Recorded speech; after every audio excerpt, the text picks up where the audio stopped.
Salam sejahtera para pendengar yang terkasih, selamat bertemu kembali dengan Yayasan Pelayanan Media Antioquia yang didirikan oleh Pendeta Bigman Sirait untuk melayani Tuhan Kepala Gereja melalui media untuk memperluas wawasan umat Tuhan. PAMA juga menerbitkan tabloid Kristen Reformata, Reformata Online, Reformata Audio Streaming. Juga tersedia buku-buku karya Pendeta Bigman Sirait dan ratusan CD khotbah. Doakan dan ikutilah pelayanan PAMA di 33 radio lainnya, di berbagai kota dan pelayanan televisi, di Indovision Live Channel 70 setiap Rabu pukul 11 dan 23 waktu Indonesia Barat, Minggu pukul 17.30 waktu Indonesia Barat, dan Senin pukul 00.30 waktu Indonesia Barat. Kabel Vision Family Channel setiap Rabu pukul 6, 12 dan pukul 18 waktu Indonesia Barat. Sabtu pukul 6.30, 12 dan 19.30 waktu Indonesia Barat. Untuk informasi lebih lengkap, klik www.reformata.com, www.reformata.com, www.reformata.com. Kini tibalah saatnya kita akan menikmati kebenaran firman Tuhan bersama Pendeta Bigman Sirait. Selamat mendengarkan, Tuhan memberkati. Salam sejahtera, saudara yang kekasih di dalam nama Tuhan Yesus Kristus. Sekarang kita akan membicarakan, saudara-saudara, pada kesempatan ini tentang makna nama Allah. Jadi apa sebetulnya arti sebuah nama? Ini kan menjadi perlu, saudara yang kekasih. Tentu kita akan berbicara dalam terminologi Alkitab, tidak dalam terminologi kita masa kini. Jadi kita mesti masuk ke dalam Alkitab, mengerti Alkitab, apa yang dimaksud Alkitab menurut Alkitab. Nah, yang jadi repot kalau apa yang dibicarakan Alkitab menurut kita, ini jadi gawat ya. Jadi kita yang mesti masuk ke dalam, ya, menggali apa sebetulnya informasi, namanya eksegesi. Jadi bukan kita menerjemahkan dari masa kini menurut kita, itu namanya eisegesi. Nah, sekarang kita akan melihat apa yang dikatakan di dalam Alkitab, saudara, tentang pemaknaan nama itu. Ya, kita akan memulai dulu di dalam bacaan 1 untuk mengantar kita, nanti kita masuk secara perlahan-lahan. Di dalam Keluaran pasal 3 ayat 13 dan 14. Di dalam Keluaran pasal 3, ya, dalam Keluaran pasal 3, 13-14 dikatakan begini.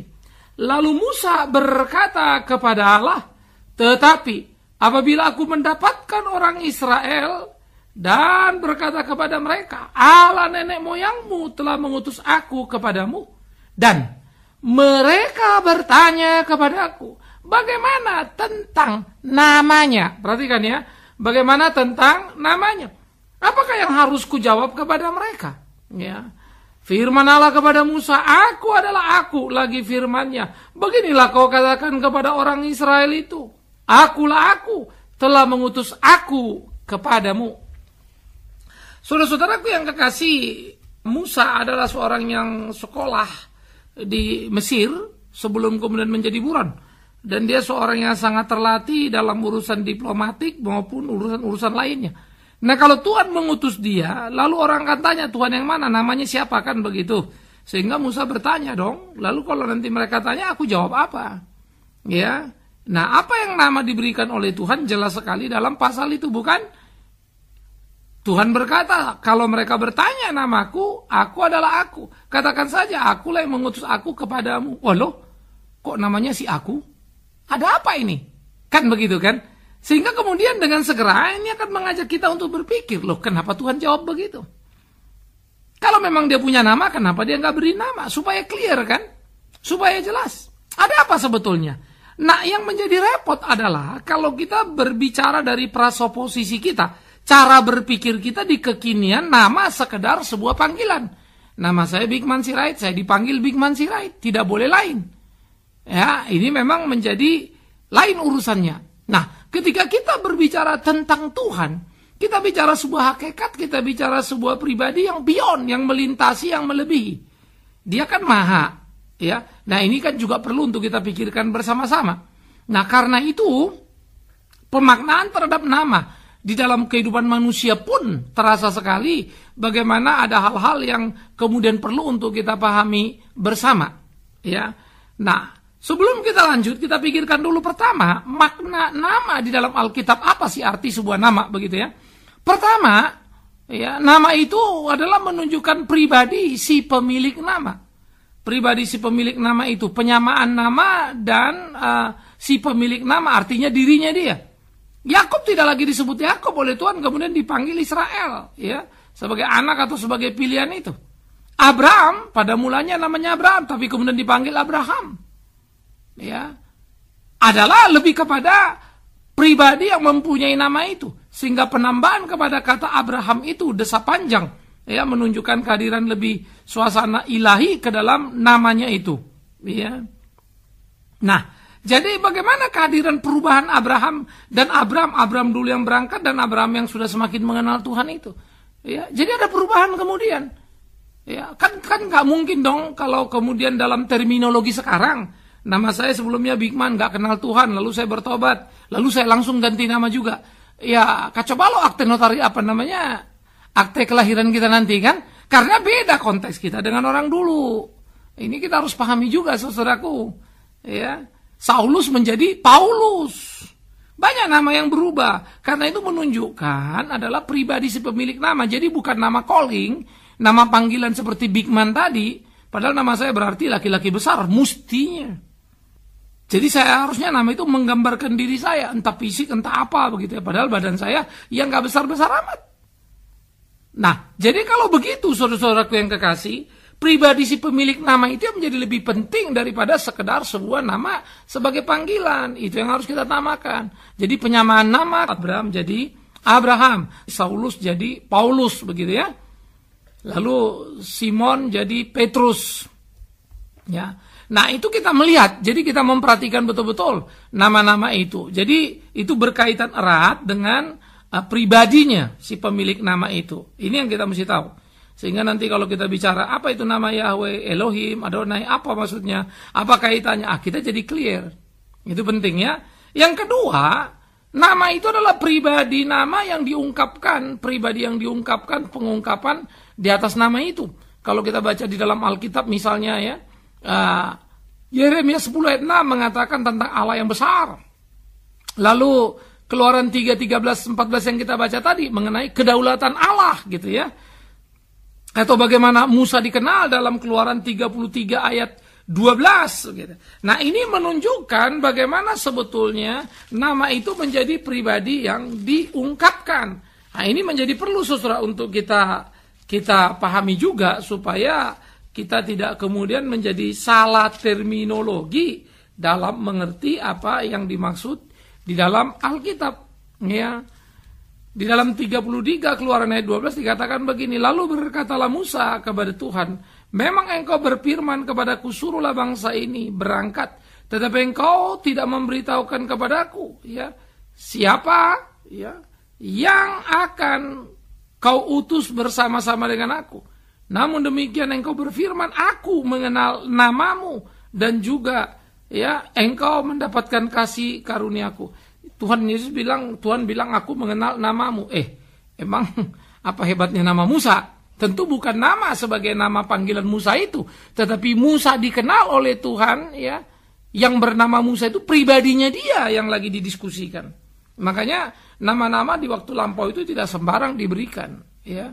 Itu menyangkut kepada pribadi yang diungkapkan ya, atau pribadi si pemilik nama. Maka satu orang punya 2, 3 nama, 4 nama biasa itu. Saulus punya nama Paulus, jadi saudara jangan kaget. Ya, kalau Bigman memang Bigman, gak ada Bigmanus begitu ya. Karena bisa panjang urusannya kalau saya mesti ganti nama kan begitu. Ya, Abraham jadi Abraham, Yakub disebut Israel, Simon Petrus. Ya, jadi kita sadar betul dan harus melihat bagaimana kepelbagaian itu ada di dalam kehidupan orang Israel dan itu biasa begitu ya. Nah, jadi dari situlah kita mengenali dan dari situlah kita mengetahui. Jadi ingat, nama bukan sekedar sebuah panggilan, tetapi pribadi dari yang diungkapkan dari nama itu, ya. Yang kedua pribadi si pemilik nama, si pemilik itu kan internal ke dalamnya. Yang kedua tadi adalah yang diungkapkan pribadinya itu, ya. Dan yang ketiga adalah pribadi yang hadir di situ, ya. Hadir, ya. Maka di dalam itu adalah hubungan antara nama dan kehadiran. Jadi itu punya makna lagi yang mendalam, kan begitu. Nah, oleh karena itu saudara-saudara, ya, seperti dikatakan di dalam Alkitab, banyak sekali yang kalau kita baca, kita perhatikan, ya, menunjukkan ungkapan-ungkapan bagaimana kehadiran itu dinyatakan. Kemudian dikatakan gini, misalnya 1 Raja-Raja 18:24, ya. Kemudian biarlah kamu memanggil nama Allahmu dan aku akan pun memanggil nama Tuhan. Maka Allah yang menjawab dengan api, dialah Allah. Seluruh rakyat menyaut, baiklah demikian, gitu ya. Lalu Elia minta supaya dipilihkan ini dan itu. Dan kemudian mereka memanggil nama Allahnya. Ya, termasuk para dewa-dewa Baal itu. Tentu Allah yang mereka kenal, yang akan hadir kalau namanya disebut. Ya, jadi ingat, bukan soal apa namanya, tapi lagi mau menyebutkan bahwa si empunya nama itu hadir, gitu loh. Jadi bukan sekedar nama callingnya, ya, ini yang kita harus hati-hati, ya. Jadi bukan sekedar nama callingnya, ya. Jadi itulah yang kita mesti lihat. Ini yang kita mesti perhatikan, sehingga ketika kemudian dalam kasus satu raja itu Elia, langsung dia memanggil Elohim, Yahweh Elohim, ya. Dua nama yang langsung ditempelkan pada dirinya. Nanti Yahweh itu namanya apa sih? Elohim itu arti nama itu apa sih? Adonai arti namanya apa sih? Itu akan kita bicarakan. Ya, jadi ini yang kita mesti lihat. Jadi ini bukan saya adalah manusia, nama saya Bigman. Bigman bernama manusia. Sebetulnya nama saya adalah manusia, itu Adam, mankind, manusia itu hakikat originalnya. Tetapi kemudian di dalam dunia modern, nama adalah identiti diri. Jadi sebagai pengenal, nama Bigman itu di mana alamatnya dan seterusnya. Padahal nama saya dengan diri saya kaitannya kagak jelas dalam pribadi, sifat, begitu kan? Ini kan nama kita bikin lebih kepada panggilan. Jadi memang sudah berubah dan berbeda konsep. Karena itu tiap orang punya satu nama, paling nama tengah atau nama kecil yang berkaitan dengan nama itu langsung. Tapi di waktu lampau orang-orang Yahudi sudah biasa pakai 2-3 nama. Ya, itu biasa. Lebih menunjukkan kepada dirinya, siapa dia, dikenal sebagai apa, dan seterusnya. Ya, nah itu jadi kita bisa kenal persis kenapa dia disebut Simon. Oh, itu nama pertama dia. Kenapa lalu dia disebut Petrus? Oh, sebagai Petra, karang, di mana dia kemudian menjadi bagian yang pertama dipakai Tuhan sebagai pemimpin di dalam gereja Tuhan, kan begitu. Ya, jadi kita belajar betul. Jadi kita bisa melihat nama-nama itu. Nah, di dalam terminologi kita ingat, kalau tiap orang Kristen bertobat ganti nama, saya nggak ngerti lagi. Ini beda dengan nama baptis. Beda ya.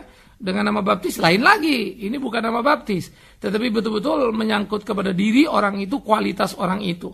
Jadi tadi kita sudah melihat bahwa nama itu berkaitan dengan si pemilik nama. Nama itu berkaitan dengan pribadi yang diungkapkan. Nama itu berkaitan dengan pribadi yang hadir. Ya, kalau nama itu disebut, apa dia mau, apa tuntutan, apa gugatannya. Kenapa orang Israel pakai Yahweh? Kenapa orang Israel di dalam Alkitab kadang pakai Elohim, kadang pakai Adonai misalnya ya. Nah, ini perlu kita tahu ketika nama itu dimunculkan. Kenapa ya? Dalam rangka apa ya? Kan begitu.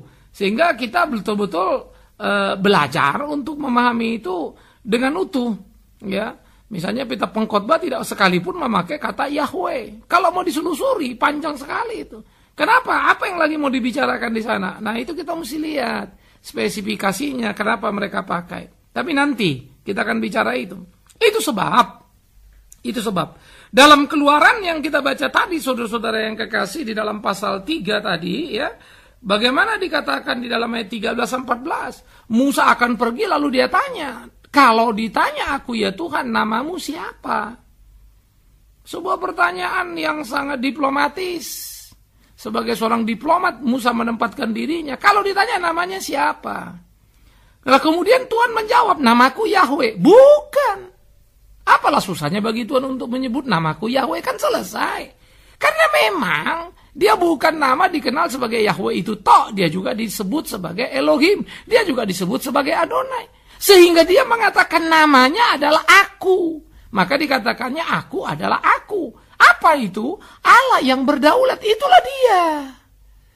Itu namanya, karena menunjuk kepada apa? Pribadinya. Ya.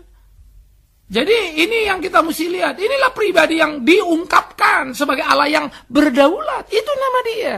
Jadi nama dia tidak sama dengan nama Bigman Sirait yang seperti saya bilang tadi di depan. Namanya Bigman, orangnya manusia. Allah tidak itu. Apalagi Allah yang beyond, melintasi ruang dan waktu. Ya. Nah, sehingga misalnya banyak orang berselisih lah soal nama Allah. Saya pikir nggak ada yang perlu diributkan begitu ya. Dan kalau kemudian ada kelompok-kelompok saling klaim, saling ini, ya sudahlah. Jangan terlalu dipertajam, tetapi mari kita kembali ke titik yang benarnya itu apa sih? Kan begitu. Apa sebetulnya yang dibicarakan di situ? Itu yang kita mesti lihat. Sekali lagi, kalau namaku Bigman dipanggil James, pasti saya nggak ngelihat. Ada yang bilang begitu. Betul. Dipanggil Agus, pasti saya nggak ngelihat. Dipanggil Bigman, baru saya ngelihat. Saya tahu saya dipanggil. Lalu ada orang yang bilang, begitu juga Allah. Kalau namanya dipanggil nama yang lain, bukan Yahweh, dia tidak, itu bukan nama dia. Ya. Nah yang jadi repot ketika itu disamakan dengan ngerti. Dia nggak lihat, dia nggak dengar. Jadi gawat kan? Karena Allah dikurung dalam kurungan ruang waktu. Sama seperti si Bigman yang manusia punya nama Bigman. Kan gawat. Bahasa apapun kau pakai, Tuhan mengerti. Namanya adalah dirinya, pribadinya. Dan dia menyebut dirinya sebagai aku adalah aku. Dia menyebut satu waktu Yahweh, dia menyebut Elohim, dia menyebut Adonai. Tergantung di situasi mana dia berbicara. El Shaddai, El Jireh, banyak sekali. Itu dari kata Elohim, Yehovah Jireh, ya kan? Dan seterusnya lagi, ada banyak sekali nama-nama yang dipakai di dalam Alkitab. Nah jadi ini perlu untuk kita pahami bahwa Allah itu tidak dikurung oleh ruang dan waktu. Allah itu tidak butuh akte. Allah itu tidak butuh sebuah panggilan yang dikenalinya. Karena suara yang dikenali Allah bukan yang memanggil dia Yahweh. Itu sebab Alkitab dengan jelas berkata, tidak semua orang menyebut namaku Tuhan-Tuhan masuk surga. Dia mengenal orang dari buahnya, tetapi mereka yang melakukan kehendak Bapakku. Pohon dikenal dari buahnya. Itu maksudnya, kualitas orangnya. Itulah sebuah nama. Ya, jadi kita pun harusnya terhadap nama yang kita pakai, kenapa sih nama itu ada? Ya pasti kan kebanyakan orang tua kita banyak yang gagah-gagahan ya, pilih nama Alkitab. Tapi dia sebetulnya nggak jelas apa yang mau dipikirkannya. Bahwa ada kemudian satu dua orang berpikir, yes, dia berharap anaknya mau jadi apa. Tetapi dia didik nggak anaknya ke arah itu. Ternyata nggak juga ya. Nah, jadi kita lebih kepada tren. Tolong jangan disamakan kita dengan Alkitab. Ya. Nah jadi karena itu tidak heran kalau kemudian Allah ditanya oleh Tuhan itu ditanya oleh si Musa, namanya siapa? Dia jawab aku. Masa namanya si aku sih? No, aku adalah aku yang berdaulat, tidak perlu digugat. Aku adalah aku. Nama apa yang kau harapkan? Nama seperti identitas yang tadi itu. Nama saudara Bigman Sirait. No, dia beyond itu, dia melebihi itu.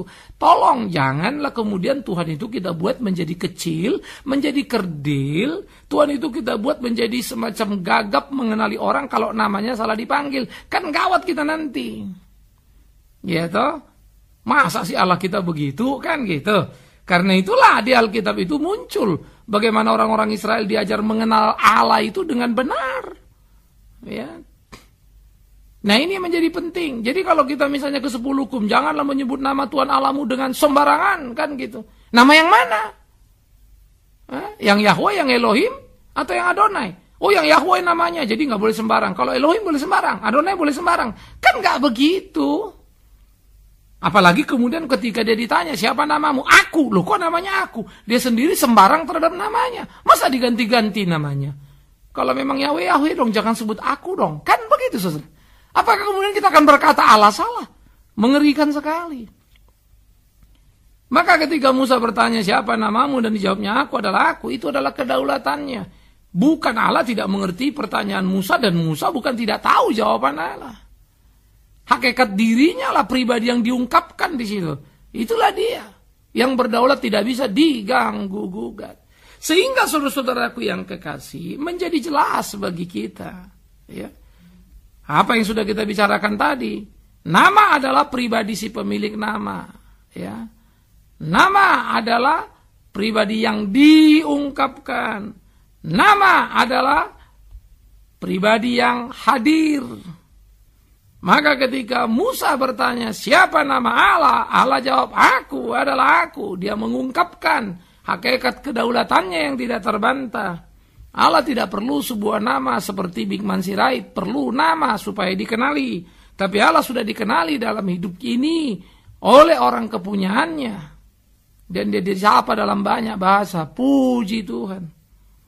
Ya. Nah, jadi saya pikir ini perlu satu kecermatan kita di dalam menelusuri Alkitab itu sehingga kita tidak terjebak pada hal-hal yang kemudian sebetulnya tidak terlalu prinsip lalu membuang energi terlalu banyak. Tetapi marilah kita belajar bersama-sama untuk memahami kebenaran itu dengan utuh. Itulah arti nama.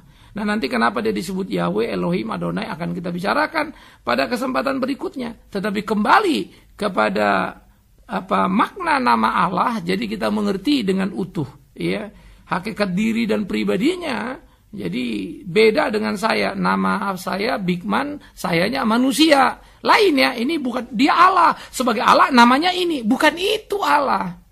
Tolong, ini yang jadi seringkali kita terjerumus karena kita membawa diri kita dan mengukur kepada ukuran dia yang hidup itu. Ya, malaikat aja punya nama. Ya jelaslah malaikat punya nama. Dia ciptaan, dia bukan pencipta. Kita kan juga kudu mesti hati-hati. Dan nama itu kan mempunyai satu nama seperti Lucifer berjumlah banyak kan begitu kan.